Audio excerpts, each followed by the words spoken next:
directo al pecho. Y de prueba están los hechos de que ustedes son culpables de todo un pueblo deshecho, de la angustia del cubano que se siente insatisfecho, donde no hay derecho a tener derecho, sales por el techo, donde se camina por los escombros de una Habana en ruina y te piden el carnet en todas las esquinas. Es una cínica política cochina, es que huelen a letrina, tú y tu fucking doctrina. Entiendan que no cerraré mi bemba. Perfecto, entonces, a ver, cuéntame, Diana. Diana, la esposa de Junior, pero hoy el protagonista no es Junior. Hoy la protagonista es Diana.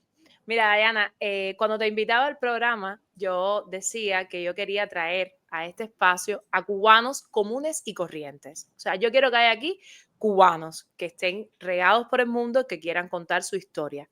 Yo creo que pocas personas, o sea, todo el mundo conoce la historia de Junior, pero pocas personas conocen la historia de Diana y cómo lo vivió Diana. Voy a empezar por preguntarte cómo te identificas tú misma, porque yo puedo aquí dar una referencia de ti, pero yo siempre dejo que las personas se identifiquen a sí mismos, qué eres, eres una cubana, eres una madre, eres una activista, lo que tú quieras decir es válido, ¿vale? Comenzamos. Hola Amelia, bueno, primero que todo, muchísimas gracias, gracias de verdad por invitarme. Estoy hasta nerviosa porque realmente yo te admiro mucho, muchísimo. Y te decía antes que no acostumbro a dar muchas entrevistas o directas en este sentido, ¿no?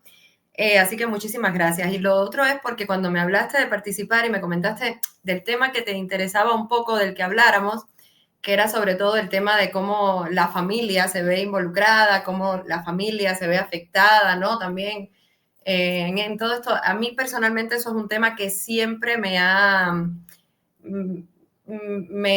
saca mucho ese tema, ¿no? O sea, me preocupa ese tema y es un tema al que yo le dedico la mayor parte de mi vida. A veces no tanto en entrevistas, pero sí me ocupo mucho realmente también de las familias de los presos, de las familias de los disidentes, de las familias de los opositores, de las familias de los estudiantes. Entonces, es algo que no te voy a decir que me da placer, porque no es que vamos a hablar de cosas lindas, pero sí que me honra mucho que me hayas invitado también a hablar de esto, ¿no? Yo soy una ciudadana cubana. Yo estudié producción en el ISA y luego estuve trabajando también muchos años como profesora en el ISA. Estuve siempre muy cercana a esos gremios de producción, tanto para músicos, para cineastas y también de la producción teatral. Yo no me considero una activista porque creo que para decir que soy una activista tendría que hacer mucho más activismo. Creo que soy una disidente, eso sí, soy opositora, ni siquiera disidente, porque yo no pertenecía a eso nunca. O sea, yo me opongo totalmente al régimen cubano y lo digo con total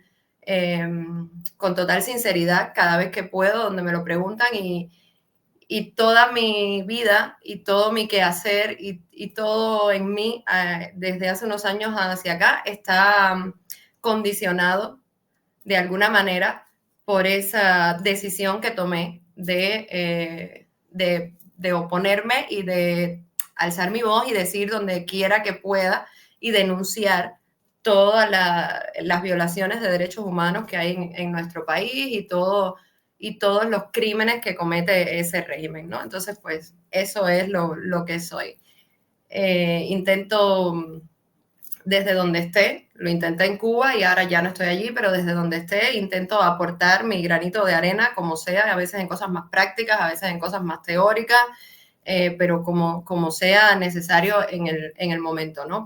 Más que nada para apoyar los que siguen allí y también para visibilizar e intentar unirme a todos los que estamos tratando de desmontar ese mito de años que ha tratado de vender el régimen cubano, ¿no? Ese romanticismo con lo que ellos han intentado vender. Entonces, en eso es en lo que... ¿Alguna vez pensaste irte de Cuba? O sea, mucho antes de todo esto de Archipiélago, mucho antes de todo lo que pasó con tu familia, nosotros los vimos irse de Cuba. O sea, yo sé lo que significa tener que irse así de golpe, yo sé lo que significa estar en boca de todo el mundo también. Pero antes de que pasara todo esto, ¿alguna vez te planteaste seriamente así decir, mira, yo abandono el barco porque esto me supera? Vaya, la miseria esta me supera, esto decepciona, voy echando. ¿Alguna vez te lo planteaste? No, yo jamás.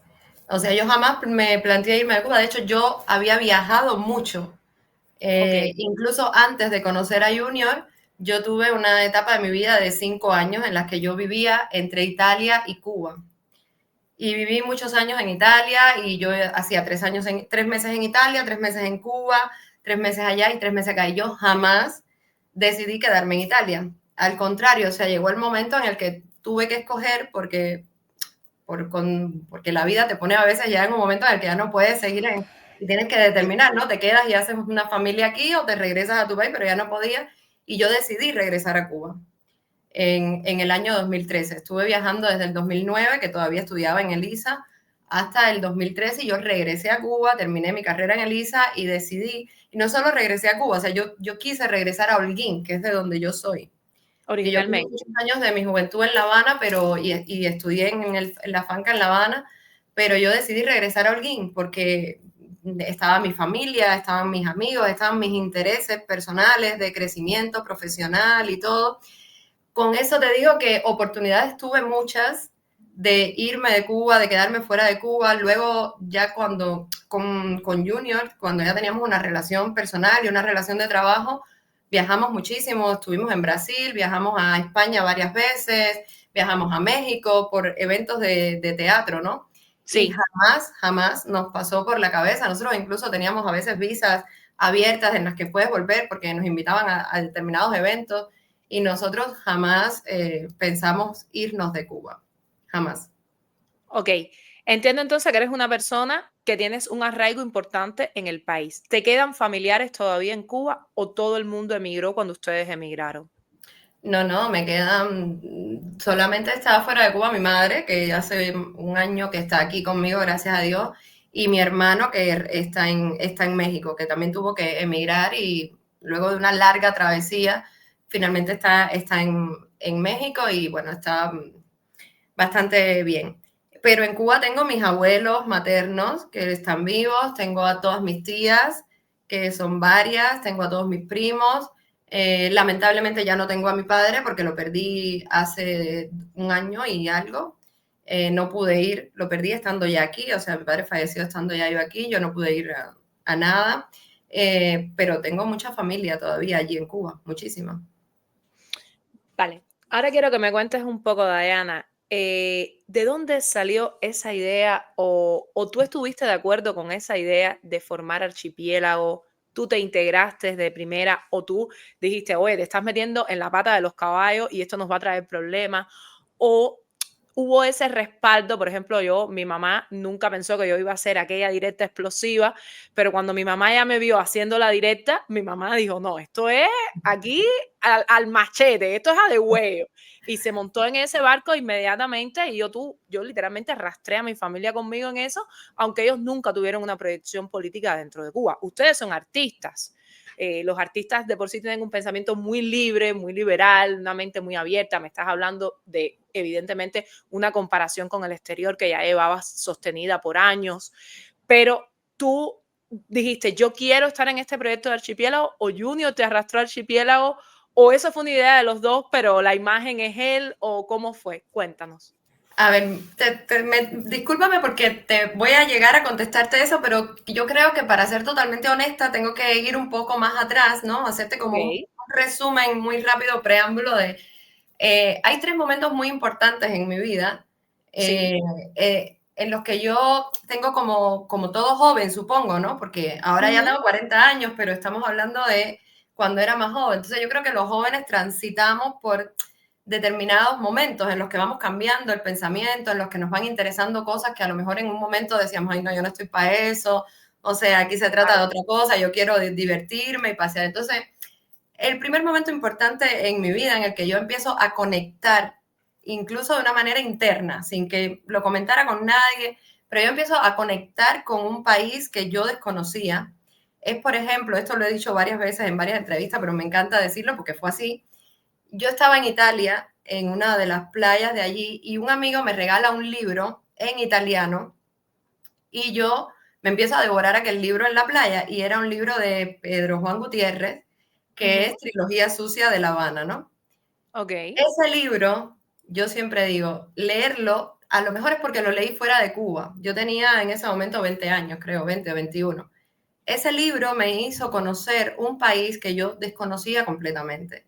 O sea, Total. una Habana que yo no conocía, o sea, toda una historia que no era la que yo había vivido. Y yo ya me había leído en la escuela antes que anochezca, yo ya me había leído una serie de libros, pero cuando me los leí era muy jovencita y todo aquello a mí me parecía como ficción. O sea, yo no conectaba con aquello, ¿no? Era así, que terrible esto, que tal, pero no conectaba. Y yo no entendía que yo tenía una responsabilidad, a lo mejor como ciudadana o no, con hacer algo. Eso estaba raro. Entonces siempre digo que descubrí mi país en otro idioma y en otros mares, ¿no? Ahí yo empecé a Entiendo. conectarme. De hecho, ahí Claro. empezó también una necesidad en mí de querer volver a Cuba. No tenía claro por qué, no tenía, era un instinto, yo quería volver a Cuba. Entonces ahí ya yo regreso a Cuba, me encuentro con Junior otra vez, porque Junior y yo nos conocemos hace más de 20 años. Junior y yo somos amigos desde que éramos muy jovencitos, o sea, desde que yo me gradué y él también estudiaba en el ISA, ya nosotros hacíamos teatro juntos, yo fui actriz de una de sus obras, lo conocía perfectamente, éramos muy amigos. Entonces ahí me encuentro a Junior también en Holguín, y empezamos una relación de pareja y también una relación ya con una cierta madurez. Y desde Holguín entonces comienza a moverme un poco el decir, ¿yo qué he hecho para que mi país cambie? O sea, todo esto ha pasado delante de mí, todo esto sigue pasando y yo estoy como una joven aquí que no le Sí, importa nada, o sea, yo algo tengo que hacer. Y empieza a entrarme a mí esa necesidad, ¿no? De también. Y por eso empezamos Junior y yo en Holguín, nos entró un romanticismo. Y lo primero fue en una asamblea de la Asociación Manos Ahí, donde en un momento en el que Holguín estaba caótico porque había un dengue que estaba matando o a sea, todo como el ahora, mundo. o sea, Sí, como ahora. como Es ahora. un déjà vu. Estamos, exacto. Entonces, La historia se va repitiendo constantemente porque nunca sí, tienen tiempo para la causa social realmente. jamás. Todo O se sea, coge se en plan repite de humano. y cada repetición Sí, es sí. peor, se agrava Es más. peor, Entonces exactamente. estaba en un momento caótico Holguín y nosotros éramos de la Asociación Hermanos Ahí. Yo, de hecho, era muy promotora en la HS, siempre estaba de productora en todos los eventos de la HS, en la romería y todo. Y en esta asamblea realmente estábamos muy enfadados y cada uno se prepara su discurso, que es cuando Junior hace las famosas 15 preguntas que le Sí. hace a Junior, el primer secretario del partido de Holguín, y estaban también los de la UNIAT, y bueno, que eso les molestó mucho, pero yo también tuve mi intervención, como dicen mis amigos, ¿no? Tengo un amigo que dice, no, pero la que de verdad se paró y todo yo soy un poco emotiva, soy más emotiva y menos pragmática. Entonces yo recuerdo que ahí ya yo me levanté también y le dije muchísimas cosas al primer secretario del partido y además le dije, mira, y es más, si tú estás aquí, yo no puedo estar aquí porque tú eres responsable de todo lo que está pasando en esta ciudad. La gente se está muriendo, dicen que tú estabas en un hotel, a mí no me importa dónde tú estabas, pero esto, bueno, en fin, fue una crisis. Y esa fue como mi liberación. Yo creo que fue la primera vez que yo me enfrenté directamente, ¿no? Y con un compromiso, digamos, social, de representar también a mi generación, a mis estudiantes, a mis Claro. compañeros de aula. Eso fue un momento importante porque ahí ya, en Holguín, comienza la seguridad del Estado a ponernos el foco, ¿no? Ahí ya comienza a llamarme la seguridad del Estado, a preguntarme cada vez que Junior iba a viajar, me llamaban para preguntarme o para que los conectara con Junior porque querían hablarle, comienzan a visitar mi casa con cosas muy raras, o sea, visitarme para que si el de la luz, que si de todo esto que ya sabemos, ¿no? Y mi familia obviamente comienza a preocuparse, digamos, ¿no? Como a activar las antenas y a decir, oye, estos Pero muchachos eso ya usted, están. claro, pero eso a ustedes no les encendió ninguna alarma. Eso usted lo veían como algo normal. Eso a Te digo, nosotros lo que nos daba era como un chuche de adrenalina, o sea, no nos encendía alarmas claro, todavía de temor ni no, de nada, ¿no? Era como, sí, normal, esto ahora va a ser así, o sea, cada vez que íbamos a presentar una obra de teatro en Holguín, había que pasarla por un comité de expertos, pero eso era como la cotidianidad, o sea, hasta ahí nada. Después ya nosotros, esto es muy resumido, ¿eh? Pero bueno, sí, sí, sí. te lo voy Vale. contando. Luego nos vamos a La Habana. Ya no, a mí me encantaba La Habana. Yo sinceramente, es una para mí de las ciudades más hermosas y que yo disfruté mucho. en una Habana que ya no existe, obvio. No existe. Pero bueno, yo sí tengo recuerdos hermosos de La Habana. Y nos mudamos para La Habana. Entonces, luego ya viene el 27 de noviembre y este es el otro momento importante en mi vida en el que yo tomo una decisión que yo considero que para mí fue importante. Y es que cuando estábamos en la obra y Junior está en el camerino, estábamos en el camerino mientras la obra de Hembra está andando, hay el corte de internet y entendimos inmediatamente que era que habían allanado la huelga de San Isidro, porque estábamos todos atentos a eso, ¿no? Sí. Entonces ya se empieza a convocar para el 27, para el día 27, que era el otro día, vernos frente al ministerio. A mí ahí ya sí me entró miedo. O sea, ya yo ahí tuve mucho miedo. Yo, de hecho, en algún momento creo que hasta le dije a Junior, por favor, no lo hagas, espera, o sea, intentaba como calmar porque ahí ya yo entendía que nos estábamos metiendo en otra dimensión. Pero no dejé de apoyar. Yo también desde mi P4 mandé mis mensajes a mis amigos del gremio, de la muestra joven, que anteriormente habíamos firmado la carta del cardumen por todo lo que había pasado con la muestra y todo eso. Y entonces nos dividimos y dijimos, tú le mandas a tus contactos, tú a los tuyos y todo el mundo mañana frente al ministerio. Y yo con todo mi miedo, pero ahí en el pero P4... Ahí exacto, ya ahí tú estabas consciente que había una connotación diferente. Exacto, ya yo ahí sabía que eso era otra cosa. Porque en Cuba, o sea, para alguien, si alguien nos está escuchando, que vive en un país de libertad, convocar a una manifestación pacífica en cualquier país del mundo es tan común como levantarte e ir a tu trabajo. O sea, tú vas a tu trabajo hoy y tú mañana vas a una manifestación pacífica por X motivo que te identifica. Pero en Cuba, ya convocar a una manifestación es correr un riesgo tremendo de que vayas a la cárcel, de que ya te señalen y todo lo que sabemos, ¿no? Entonces llegamos a la casa, bueno, de noche, después del largo viaje, dormimos al otro día.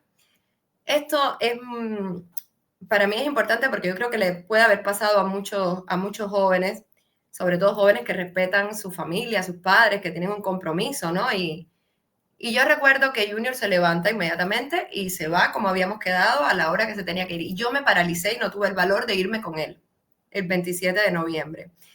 Y me quedé así como paralizada y intenté meterme justificaciones de decir, yo me quedo atrás por si tengo que rescatarte o por si tal, pero realmente yo lo que tenía era un miedo terrible de ya exponerme a eso, ¿no? Y recuerdo que esperé a que llegara mi madre, que trabajaba en un policlínico, porque mi madre es especialista de laboratorio, y cuando ella llega, que llegaría como a las 12 o algo así, me dice, ¿y tú qué haces aquí? Si estoy viendo que está lo del ministerio, que veo que Junior está allí, ¿no vas a ir? Y entonces yo le digo a mi madre, ¿tú crees que tú estarías bien si yo voy? No sé qué hacer porque no quiero que tú estés mal, si te vas a sentir mal. Y entonces para mí fue muy importante porque mi madre me dijo, tú tienes que estar allí, porque tú hasta hace unos días, o sea, tú firmaste la carta con tu gremio del cardumen pidiendo libertad, tú convocaste también, entonces tu deber es estar allí, así que te tienes que ir para allá. Y para mí eso ya fue como la liberación total. O sea, entendí que mi madre estaba preparada para todo lo que podía venir después, entendí que además, desde cierto punto, estaba orgullosa de que yo estuviera en sintonía con mi generación, porque yo creo que no hay nada peor que le pueda pasar a un joven que quedarse fuera de lo que su generación demanda, ¿no? O sea, los jóvenes tienen que estar a tono con la generación, deberían estar a tono con la generación. Entonces ahí mismo ya yo me vestí y me fui el 27. Y ya cuando llegamos allí, o sea, al Ministerio de Cultura, cuando ya yo llegué, ya eso estaba mucha gente, empecé ya inmediatamente a ayudar allí, a organizar todo, estábamos poniendo Hembra y debo reconocer también que las actrices de Hembra tuvieron mucho valor porque cuando ya llegó la tarde, Junior nos dijo, ustedes tienen que ir al teatro, porque la obra hay que hacerla. Estaban todas allí, todas las actrices de Hembra. Bueno, que son tres. Y nos dijo, ustedes tienen que ir. Y nosotras salimos como a las 5, yo creo que la función era a las 7, no me acuerdo muy bien. Atravesamos todo, ya todo militarizado, o sea que salir de allí era el verdadero peligro, porque estábamos todos frente al ministerio, pero como protegidos, ¿no? Entre nosotros mismos. Pero salir de allí era... las imágenes del mundo, o sea, todo el mundo los estaba viendo. Claro. Ellos no, de frente a las cámaras no iban a hacer mucho más.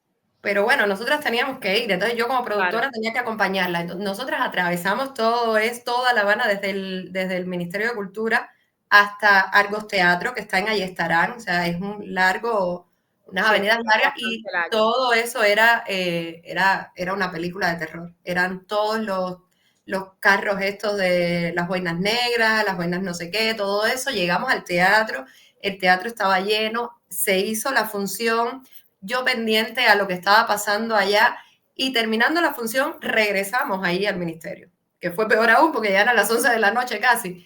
Y nosotras regresamos allí, y entonces ahí ya nos quedamos. Entonces ya ahí sí, evidentemente ya yo no estaba allí por Junior, o sea, yo no estaba allí en el ministerio, lo que me preguntabas, por apoyar a Junior o por darle. Yo estaba allí incluso con mi gremio, que era más del gremio de los realizadores de audiovisuales que el de teatro, porque era donde yo más estaba, ¿no? Mis compañeros de Lisa, mis alumnos, algunos profesores.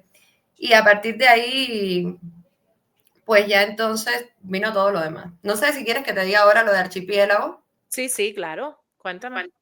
Bueno, ya, porque lo que pasó el 27N ya todos lo saben. Yo recuerdo que, esto no sé si Junior lo habrá contado o yo, no sé, pero nosotros cuando salimos de allí del 27 de la frente al ministerio, unos amigos que estaban alquilados frente a La Habana Libre, nos dicen que no nos fuéramos hasta La Coronela, porque nosotros vivíamos en La Habana, en la Coronela, que es un barrio que está frente, o sea, está Siboney, donde hay como una clase más alta, y está La Coronela, que es un barrio de edificios que está frente a toda esta área que le llaman Punto Cero y todo esto, ¿no? Porque eso anteriormente era un barrio militar. Era un barrio de militares. Exacto. Ya luego de eso se van vendiendo los apartamentos y quedan pocos militares, pero era un barrio militar.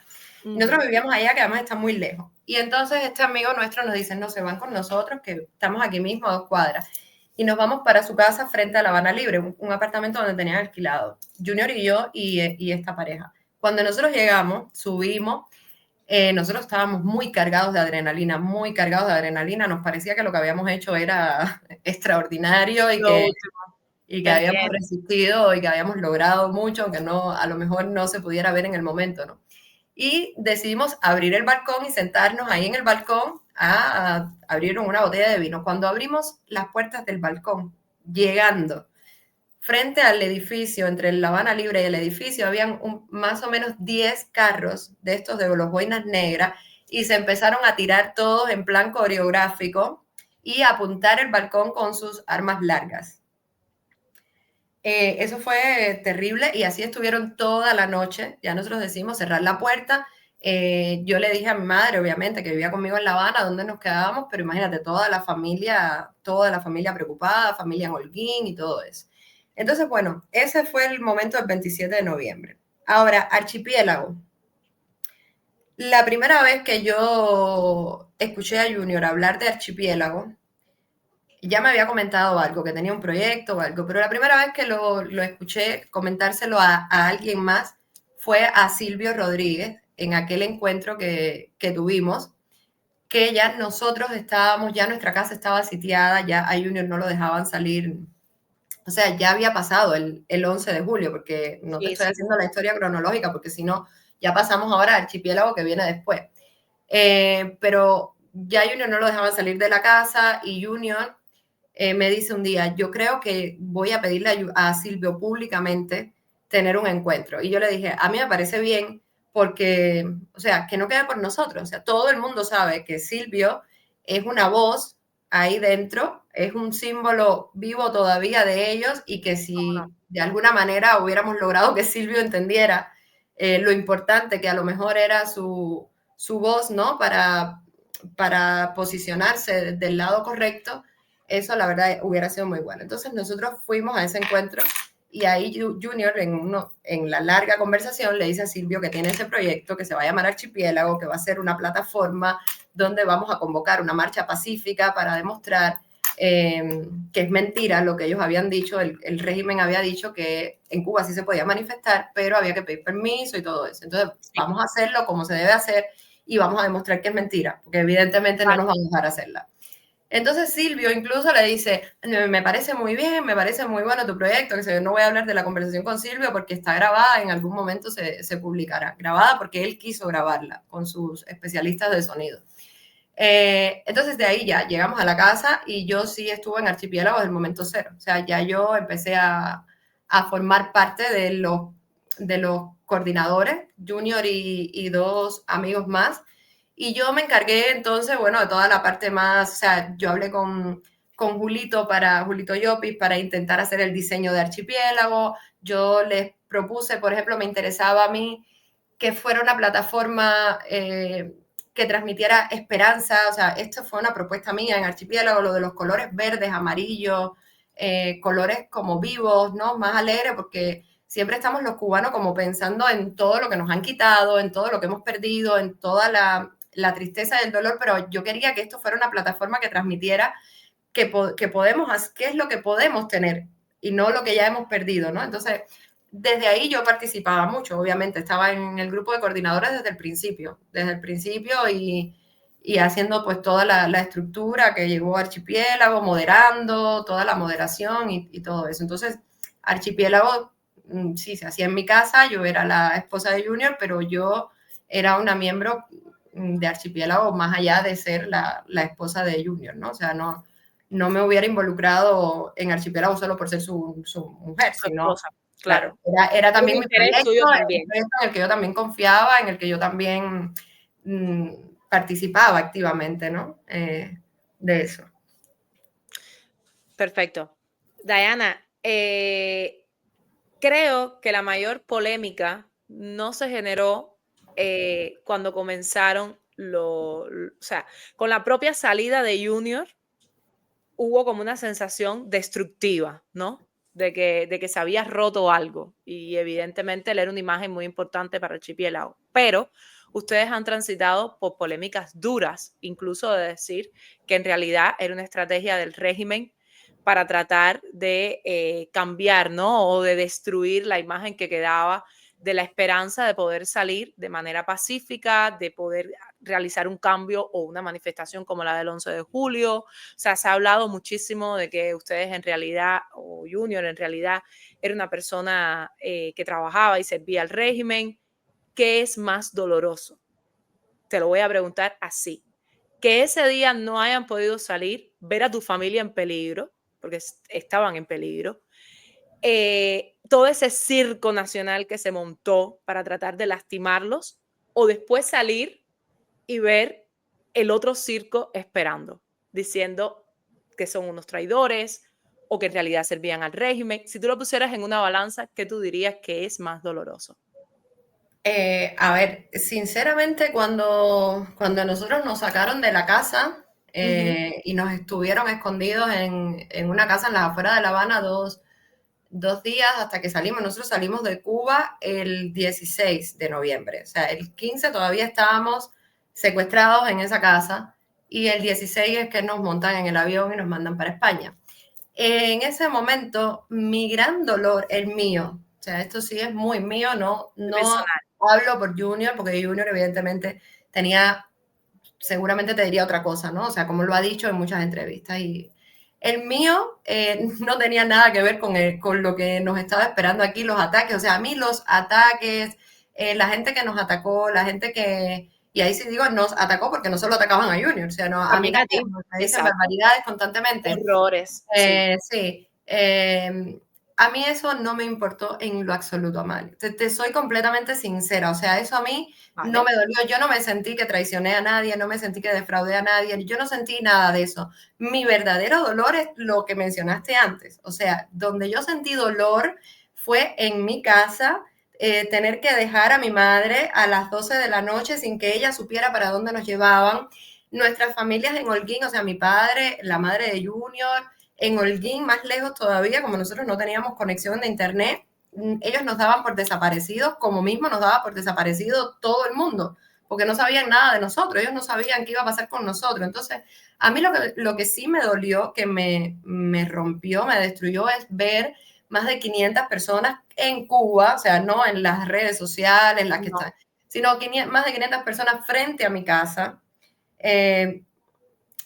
que yo no quiero ofenderlas, ni quiero, porque yo me cuido mucho de eso, pero no sé, esas personas con tanta miseria humana, como para decir esas barbaridades que nos estaban diciendo allí, o sea, váyanse de aquí, este barrio es de Fidel, no los queremos, haciéndose pasar por nuestros vecinos, cuando realmente ninguno de esos eran nuestros vecinos. Nuestros vecinos lo más que pudieron hacer fue cerrar las puertas de su casa y no participar en ese acto de repudio. O sea, eran gente que ellos van llevando en autobuses a por cuanto acto de repudio ellos hacen. Gente que estuvo en el ICRT, gente que estuvo en el acto de repudio de otros. Entonces, son esas mismas personillas que se prestan para todo eso, ¿no? Que el miedo, digamos, quiero pensar que el miedo los corcome.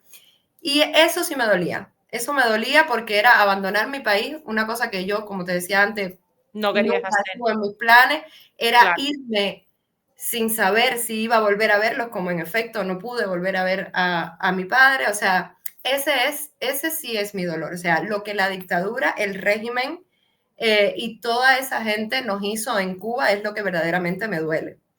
Con el resto de las personas que pueden tener una opinión y que yo entiendo que se pueden haber sentido defraudados porque a lo mejor nos creyeron súper héroes o súper humanos, yo entiendo que se pueden haber sentido defraudados, yo entiendo, es humano, es muy humano que cada cual diga, yo esto lo pude hacer mejor. O sea, yo te veo las uñas y te digo, ay, Amelia, yo te pude haber pintado mejor esas uñas, o sea, Total. yo te pude haber hecho, o sea, eso es humano. Eso no te duele, claro. Eso a mí no me duele. Me molesta, claro, me molesta Claro. y me ofende cuando traspasan el límite del respeto. O sea, si en Supuesto. un space de pronto ya empiezan a ofender o amenazar o todo eso, pues eso me molesta. Me molesta y me defiendo cuando puedo, ¿no?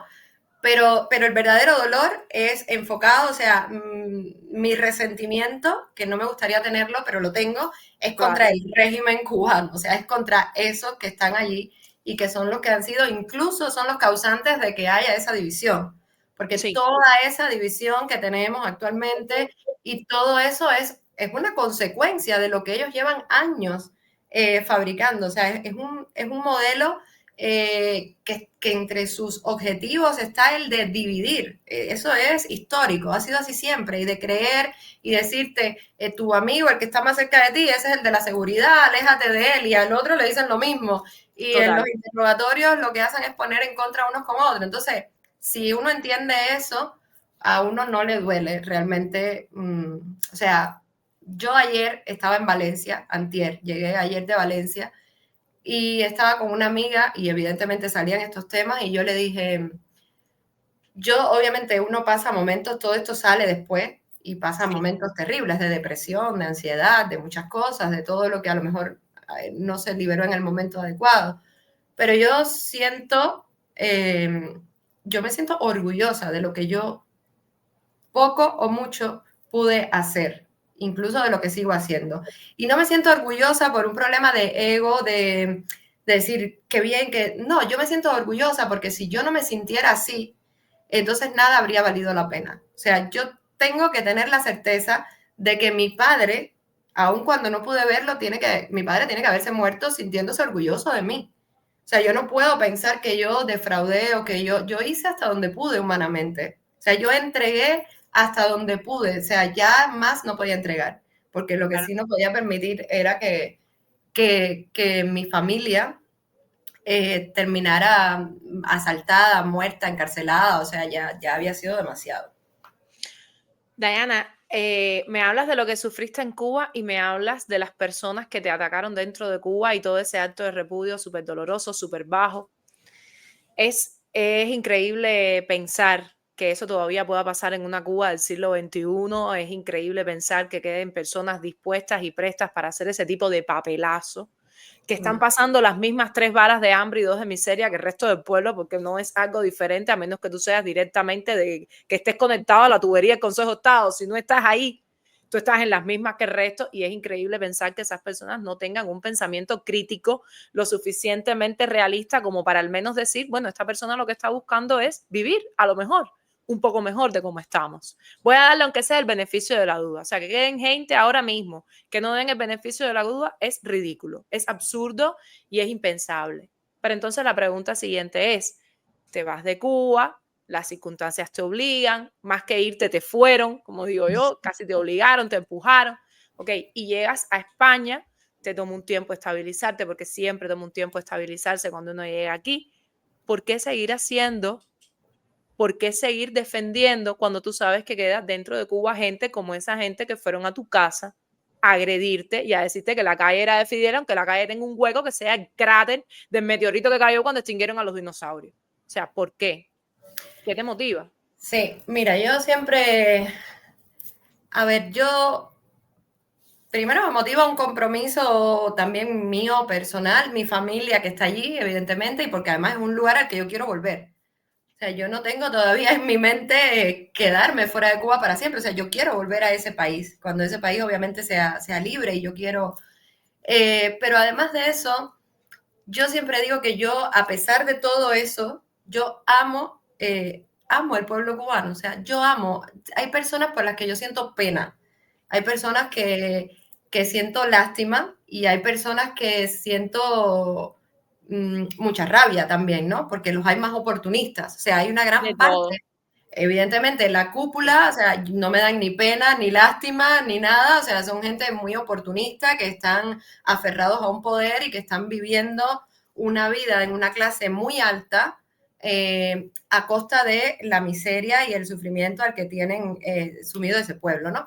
Pero luego está todo el pueblo campesino, todo el pueblo sin estudios, a lo mejor chantajeados emocionalmente, y toda esa gente que ha naturalizado el miedo como un modo de supervivencia. Y luego toda esa gente que yo te decía, personillas que se prestan para los actos de repudio, mira, no seré yo quien los limite de ser libres. O sea, yo voy a luchar por una libertad de un país que los va a incluir incluso a ellos. Si esas personas no son dignas de esa libertad luego y no son capaces de hacer en libertad lo que debería ser un ser humano de bien, ese es su problema. Es un problema individual de cada cual, pero yo voy a seguir luchando por la libertad de ese país, aunque cada vez haya más personas así que nos lo ponen difícil, la verdad, porque cada vez que uno ve un 1 de mayo y ve a toda esa gente ahí, duele mucho porque tú dices todo lo que yo dejé, todo lo que yo perdí, todo lo que yo entregué por ti, y tú estás allí, y muchos de esos que están el 1 de mayo tienen a sus hijos o a sus hermanos o a sus padres en el extranjero trabajando más de 10 horas al día para poder mandarles una remesa, para que puedan comprar comida y para que... Entonces, claro que duele, o sea, evidentemente duele, Claro pero sí. hay que, yo creo que, o sea, en mi caso, o sea, no me paraliza eso, ya te digo, lucho por una libertad para que los incluya a todos y que luego cada cual, como ser humano, haga con esa libertad lo que entienda, pero en un país en libertad, porque mientras tanto sea un sistema autoritario de control absoluto y un país con esa dictadura tan fuerte como la que tenemos, yo no me siento en condiciones de juzgar objetivamente a cada ser humano porque siempre voy a entender que hay quien está bajo el miedo, que hay quien está bajo el chantaje, que hay quien está bajo... Entonces, ¿entiendes? O sea, ya cuando estás en un país libre, pues ya sí, la decisión es más individual. Pero hasta ahora para mí todos son víctimas, de alguna manera, ¿no? Víctimas sí. de un régimen, de un... Y fíjate, Amelia, si nos ponemos a pensar, o sea, si analizamos un poco, desde que triunfó la revolución, desde los primeros días, Fidel Castro tenía una cosa muy clara, y era que él tenía que tomar el control incluso de la cosa más íntima de una sociedad, que es la familia. Total. Que es el hogar, que es la casa. Y desde el primer momento, es que no es casualidad, o sea, que la familia no se divide porque de la casa sale un disidente o un opositor. No, no, es que la familia cubana está dividida y desmembrada desde el día 1 de la revolución. Total. Entonces, eso es un daño antropológico ya muy fuerte que se expresa de muchas maneras, y cuando triunfa la revolución, inmediatamente la escuela, la educación es estatal. Y más que una educación, todo lo que hemos tenido ha sido un adoctrinamiento político duro y puro. Entonces ya los padres, no hablo de tus padres ni de los míos, porque son la generación que nació en la revolución, hablo de nuestros abuelos. O sea, esa generación empezó ya a tener una doble vida, o sea, ya no eran los padres los que podían inculcarle a sus hijos qué canción Valores. escuchar, qué Total. valores defender, qué religión practicar. No. Era el Partido Comunista de Cuba metido en cada casa, diciéndote qué cuadro puedes tener. O sea, este cuadro de la Virgen tú no lo puedes tener, bájalo. Tú tienes que tener un cuadro de Fidel. Entonces, eso es muy fuerte. O sea, eso durante 60 años es algo que evidentemente ha deteriorado un pueblo entero, una sociedad entera, y que mi gran temor es que eso puede ser irreversible. Y que aunque se caiga la dictadura, ya la sociedad cubana, la familia cubana, está tan dolida, tan desmembrada, y todo que pueden salir personas peores, ¿eh? O sea, Bueno, es yo que tengo la esperanza, yo tengo la esperanza de que con el cambio llegue también la sanación, ¿no? Que sí, poco a poco las tiene que personas llegar, vayan claro. sanando y que los padres vayan tomando también el rol que les corresponde realmente en la familia, porque de eso que tú estás diciendo es que yo lo entiendo perfectamente. Ahora mismo, por ejemplo, las madres que están abogando porque los hijos no vayan al servicio militar, porque el servicio militar no sea obligatorio. ¿Tú te imaginas una persona, por ejemplo, que es religiosa, que no cree en la guerra, que no cree en la lucha armada, que tenga un hijo varón y que haya toda su vida inculcado en su familia el derecho a defenderse o a defender tus intereses de manera pacífica porque no cree en las armas, y que veas que tu hijo sea obligado a ir al servicio y que tú no seas impotente ante eso, ¿no? Que no tengas ningún tipo de poder. Realmente es muy frustrante. Yo sí creo que según haya un cambio, que se caiga la dictadura, las nuevas generaciones también. Porque también vamos a otra cosa, Diana. Los que hoy somos padres somos ya una generación con un pensamiento diferente, con aspiraciones diferentes, con ambiciones diferentes, incluso dentro de la dictadura que hemos vivido, un poco más dados a la libertad, o un poco, o que buscamos un poco más la libertad, más rebeldes, más con un pensamiento más crítico, porque tenemos acceso a la información que a lo mejor no tuvieron tus padres, no tuvieron definitivamente los míos. Y al final todo eso, cuando tú lo empiezas a unir, un poco va educando a la sociedad. Por eso a mí me gusta tanto esto de hablar en las redes, porque indiscutiblemente conecta ideas. Tu miedo a lo mejor de una Cuba donde queden vestigios de un daño antropológico muy fuerte, mi experiencia en una democracia diferente, la experiencia que tienen otros en sus propios países, al final todo eso va calando y conecta, y esto hace que la gente conecte y de alguna forma también diga, bueno, lo que esa persona está diciendo es verdad, y lo puedo poner en práctica, no a nivel de sociedad, pero lo puedo poner en práctica a lo mejor en el seno de mi familia. No permito a lo mejor que contaminen a las nuevas generaciones, a lo mejor no permito que las ideas de defender por encima de todo el partido y esa mezcla entre lo que es patria, revolución, partido, empieza a fragmentar todas esas ideas, ¿no? A nivel de individuos, desde mi casa empieza a fragmentarlas. Pero sí es una realidad que va a costar trabajo No, claro, reestructurar Cuba. claro, y yo creo que yo estoy completamente de acuerdo contigo en que estos son temas que hay que hablar. Maciel y yo a veces también Sí, decimos, son temas que hay que hablarlos porque a veces uno totalmente. piensa que está todo dicho y no, y uno No, normaliza cosas, ¿no? Normalizamos el machismo, normalizamos la todo. anulación de la... Entonces quedó normalizado ya que la familia cubana no tiene poder en su casa, en su hogar, y yo creo que no, o sea, que también la familia tiene que empezar a sentir su rol, su dominio en el mejor sentido de la palabra, ¿no? Mientras sus hijos sean Hasta donde menores de alcance edad. uno, Claro, o exactamente. sea, su dominio sobre sus hijos menores de edad, empezar también a leerse las cosas con responsabilidad, los códigos que van saliendo, las leyes Total. que van saliendo, porque, o sea, si tienes una mínima posibilidad de votar en algo, aunque sabemos que los votos en Cuba son completamente Por para nada, gusto, pero total. bueno, que empezamos también a recuperar como esa responsabilidad ciudadana de Ujú. que, y durante muchos años que todo el mundo en Cuba decía, a mí la política no me importa, a mí la política no me interesa, entonces las consecuencias son que ahora mismo hay un país también Total. destruido, destrozado, una dictadura enquistada, precisamente porque durante muchos años la política no nos importó. No nos importaba, Y total. claro, no nos importaba porque también nos hacían entender que política era solo lo ideológico, pero es que lo que comen tus hijos, el hospital al que van, las escuelas, lo que le puedes ofrecer es Todo, política, depende todo. también de lo que No, tú... y tú a lo mejor puedes estar en una sociedad donde hay democracia y tú puedes ser apático a la política y te va a afectar igualmente la decisión de los políticos, pero quizás el hecho de vivir en desarrollo, con libertad, con democracia, si tú te vuelves apático, quizás no marca mucho la Claro, diferencia, ¿no? Pero cuando tú vives en un país como Cuba, ya es otra la historia. Es otra la exacto. historia porque son personas que están tomando decisiones todas centralizadas, todas monopolizadas, todas pensadas para mantener el control. Entonces, ninguna va a abogar en tu favor. No participar es más peligroso que cuando decides no participar en una democracia. Es Exacto. peligroso. Es Porque al peligrosísimo. final estás dejando en las manos de un autoritario, de alguien que va a velar por sus propios intereses, el destino de tu vida y de la vida de tus hijos. Esa es la realidad, no es otra. Esa es la realidad, y yo creo que sí, poco a poco, yo creo que, o sea, no es que uno incite ahora a todo el mundo a, pero No, yo claro creo que no. sí se puede a lo interno de la familia, si es a lo mejor el tema que más nos trajo aquí, sentarse como familia, conversar ya como familia y entender, por ejemplo, ahora hace poco cuando salieron los jóvenes universitarios, que hicieron a su manera, muy genuina, muy a su estilo, y que había que apoyarlos como se pudiera.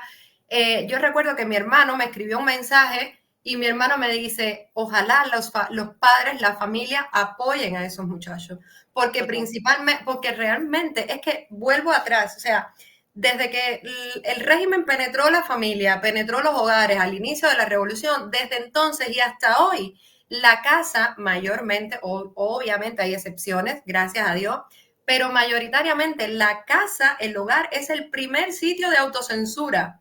Total. Y es el primer sitio de desconfianza, y es el primer sitio de tener que mentir. ¿Por qué? Porque hay veces que los padres no entienden la necesidad que tienen esos jóvenes y esos hijos de expresarse, y es doloroso.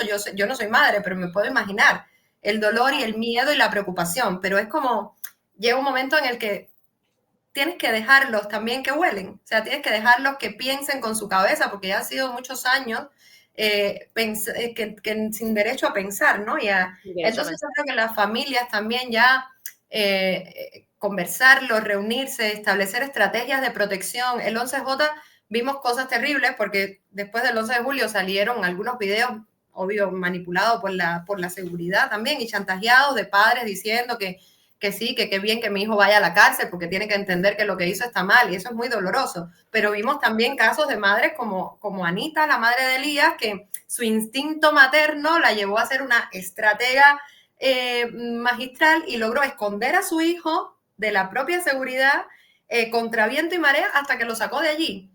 Entonces yo creo que a lo mejor sí se puede en la familia, sería buenísimo, o sea, volver a hablar, volver a reunirse, volver a sentarse, volver a sacar su árbol de Navidad si quieren, volver a practicar, o sea, que no es que ya esté en Cuba prohibido, pero sí está bastante deteriorado, volver a inculcarle a los hijos lo que tú quieras, o sea, que escuchen la música que quieran escuchar, que lean lo que quieran leer, y empezar por darles en la casa esa libertad que en el país en general la tenemos arrebatada desde hace mucho tiempo, porque ya la casa, la familia, donde los niños debían aprender a ser libres, a ser honestos, a ser consecuentes con sus decisiones, que es algo que los niños deberían aprender desde pequeños. Eso se nos mutiló durante muchos años.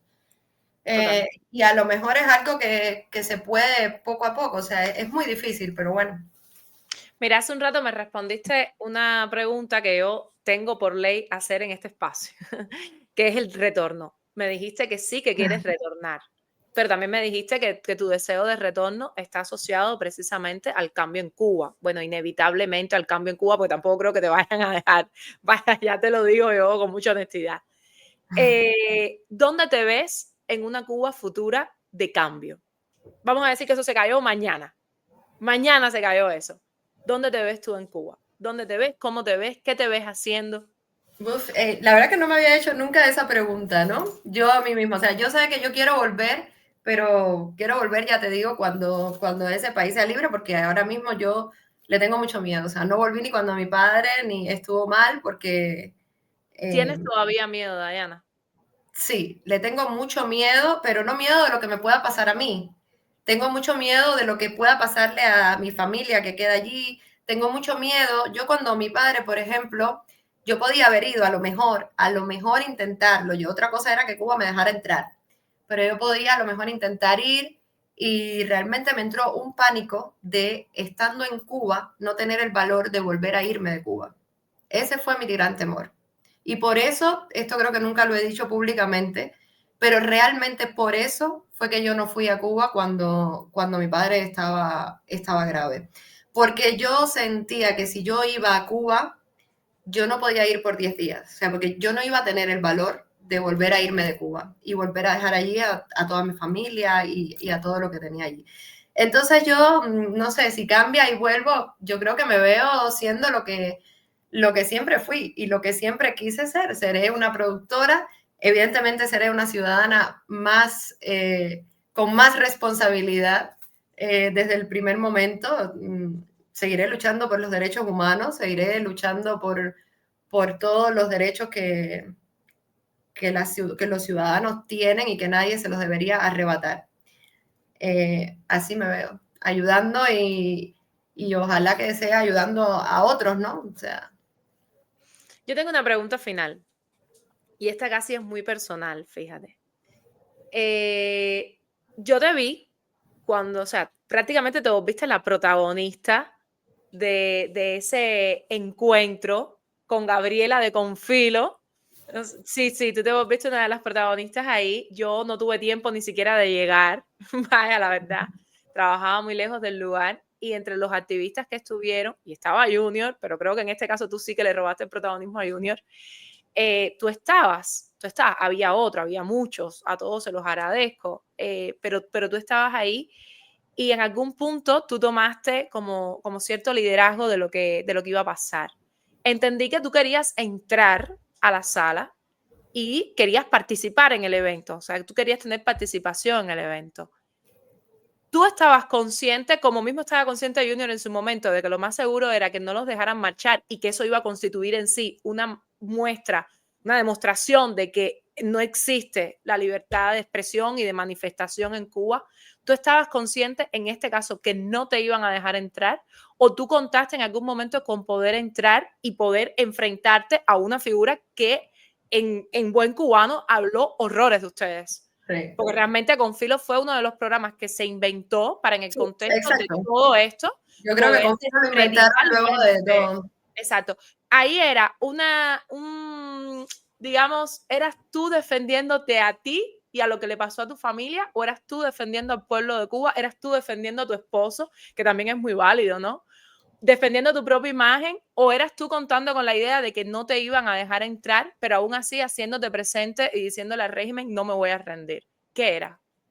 Mira, yo creo que en verdad sí, yo empecé a mover un poco los amigos, las personas cercanas a la comunidad de aquí, decir, tenemos que ir. O sea, yo dije, yo tengo que ir, porque si viene a Madrid esa persona que tanto puso mi nombre en su boca, el nombre de mi familia, incluso para ofendernos, para amenazarnos, porque las mayores amenazas también venían desde el programa de televisión, o sea, nos amenazaban muchísimo. Total. Y yo dije, yo tengo que ir. O sea, yo no puedo quedarme en mi casa, yo tengo que ir, verle la cara y decirle. Entonces, eso por un lado. Luego, yo sabía que no nos iban a dejar entrar. Yo sabía, claro. Yo estaba clarísima de que no nos iban a dejar entrar porque evidentemente ellos tienen una lista, ellos tienen, de hecho, desde que llegamos al lugar, ya parecía Cuba aquello, porque fue en un lugar aquí donde hay unos edificios así muy raros, y entonces en cada esquina había uno, como en Cuba, que hay en cada esquina uno de la seguridad. Y desde que nosotros llegamos un poco antes, ya estaba avisando al otro y el otro en la moto. Entonces el ambiente era idéntico al de Cuba, realmente. Porque ellos tienen esos grupitos de sostén y de apoyo que ellos mismos que crea el propio régimen cubano, que paga para que se mantengan esos grupos de extrema, ¿no? De extrema izquierda y que son tan extremistas y tan ignorantes como ellos. Entonces, funciona igual. Cuando ellos lo activan aquí, es como allá. Entonces, yo sabía que no nos iban a dejar entrar. Pero lo otro que a mí me motivó mucho y que me parece lo más bonito que recuerdo de ese día era poder coexistir en un mismo lugar y en una misma manifestación hacia una misma dirección, opositores, disidentes, cubanos, que aunque tengamos a lo mejor discrepancias en algunas maneras de actuar, en algunos modelos a seguir para la lucha y todo, que me parecía que era importante que entendiéramos ya que en los momentos importantes y precisos hay que estar unidos, que eso no quiere decir que yo milite en tu tal o que, porque todavía no podemos ni hablar de militancias ni de partidos porque no las tenemos. No los tenemos. Pero quiere decir que podamos coexistir con respeto y entonces me gustó muchísimo poder estar allí y que entendiéramos todos, o sea, con Habana, con Lázaro Mireles, con la gente de Alastensa. ¿Quién? La gente de Alastensa estaba, que yo las vi. La gente de Alastensa, Emilio, o sea, había mucha gente allí. A lo mejor personas con las que en algún momento hemos tenido circunstancias más pesadas porque de una parte y de otra no se ha entendido, o a lo mejor hemos cometido el error de juzgar lo que te decía antes, ¿no? Y de decir, ¿por qué lo haces así? Eso no lleva a ningún lado, lo que estás obstaculizando. Entonces, y entendimos allí que lo más importante era estar allí. O sea, si ya no nos dejaban entrar, no tenía sentido que nos expulsaran de allí, porque aquí también hay un respeto a los vecinos, hay un respeto a la comunidad, hay unos policías que nos apoyaron todo el tiempo. Y poder coexistir allí, convivir ese tiempo, que fueron varias horas, para mí fue hermoso. Me sentí, lo dije en la directa que hice, me sentí protegida, me sentí unida, y eso no quiere decir que después de allí saliéramos todos, ya yo ahora voy a hacerlo como tú lo haces y tú lo tienes que hacer como yo lo hago. Tú lo sigues haciendo a tu manera, yo lo sigo haciendo a mi manera, y cuando hay que coexistir y enfrentarse juntos hacia lo que es, en verdad, esa frase de Giovanni que todos deberíamos recordar siempre, o sea, apuntar a la diana, que es donde tenemos que apuntar. Totalmente. Y luego ya todo lo demás se puede ir. Entonces, la verdad es que por eso fue mi mayor satisfacción, ¿no? Poder haber estado allí. Yo siempre voy a tratar de, donde yo esté, voy a tratar de que encontremos más los puntos en común que los puntos en diferencia, ¿no? O sea, no es de que estemos todos unidos, porque eso tampoco es verdad. Y yo también tengo un carácter, yo no siempre soy tan dulce y tan, yo tengo carácter y a veces pero a veces hay que encontrar los puntos en común. Y en esos puntos en común fortalecernos unos a otros, es decir, yo soy fuerte en esto, tú eres fuerte en esto, si vamos todos a por lo mismo, pero si no, vamos a demorarlo mucho más todavía. Hay que tratar de quitarnos ya eso de que parece que nos lo hubieran inyectado en sangre, o sea, esa desconfianza, ese juzgar, ese siempre creer que lo pude haber hecho mejor, que pudiste haber dado más. Mira, es una cadena de relevo, lo hablábamos ayer también en Valencia, y lo importante es que haya relevo. Total.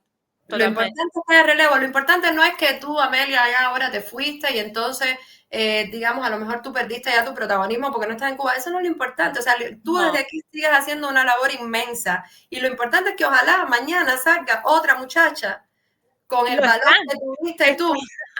Están saliendo. Claro, todo el tiempo salen. Tiene que ser así. Y esas personas necesitan voz. Y necesitan desde el exilio lo que nos queda es apoyar lo más que podamos, sumarnos a como lo decidan allí, y por supuesto que tenemos nosotros otro ámbito que es el de las relaciones internacionales, el de hablar, el de visibilizar y de movernos y todo eso. Por supuesto. Nada, Diana, muchísimas gracias, muchísimas gracias, de verdad que sí. A ver, voy a parar de grabar para que salga ya.